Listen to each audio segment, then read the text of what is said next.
Dom Savian, Dom Sav is the best.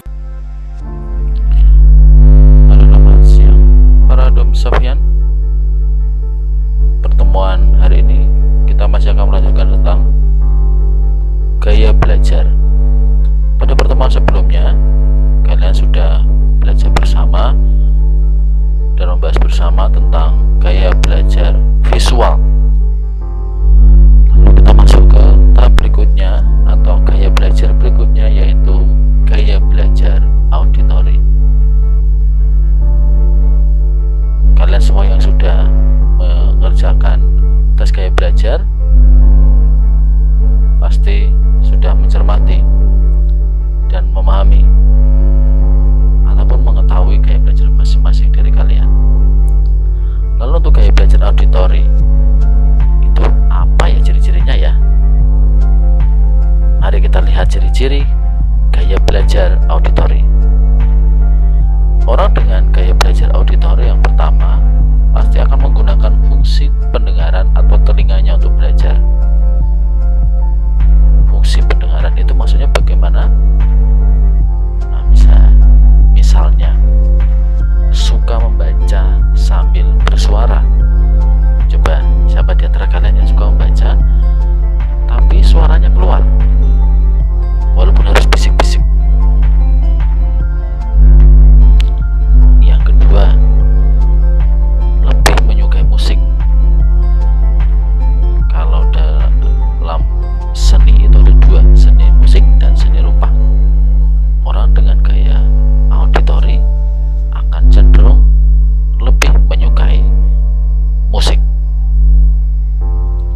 Lalu berikutnya adalah ciri kedua, lebih suka mendengarkan daripada membaca. Ketika diminta untuk membaca sebuah buku, itu tidak terlalu nyaman. Tapi kalau misalnya mendengarkan orang lain bercerita tentang sebuah buku, akan lebih menyukai. Di dalam kelas misalnya juga sama. Ketika ada guru yang meminta untuk membaca, itu kurang terlalu nyaman. Tapi mendengarkan penjelasan guru itu akan lebih nyaman.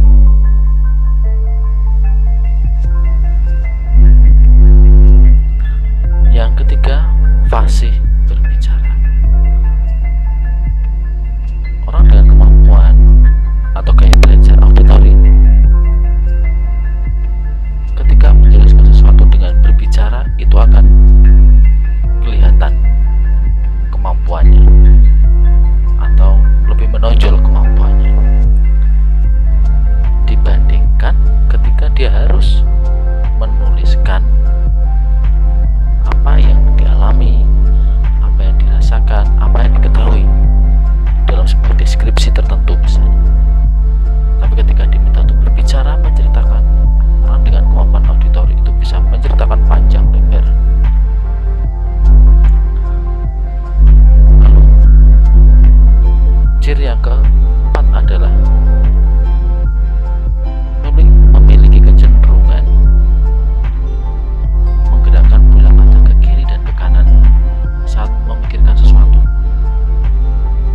Jadi bola matanya agak ke atas, lalu goyang ke kiri, ke kanan, ke kiri, ke kanan. Oh ya, ini aku jawabnya.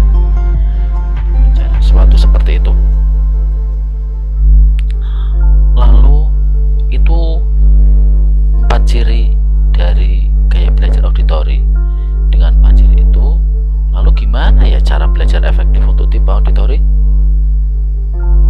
Sudah tahu kalian semua? Terutama yang Dom Savian yang cenderung memiliki gaya belajar auditori. Gimana? Sudah tahu? Oh baik. Kita akan lihat ya satu persatu. Yang pertama, membaca dengan bersuara. Bila perlu bersuara dengan keras.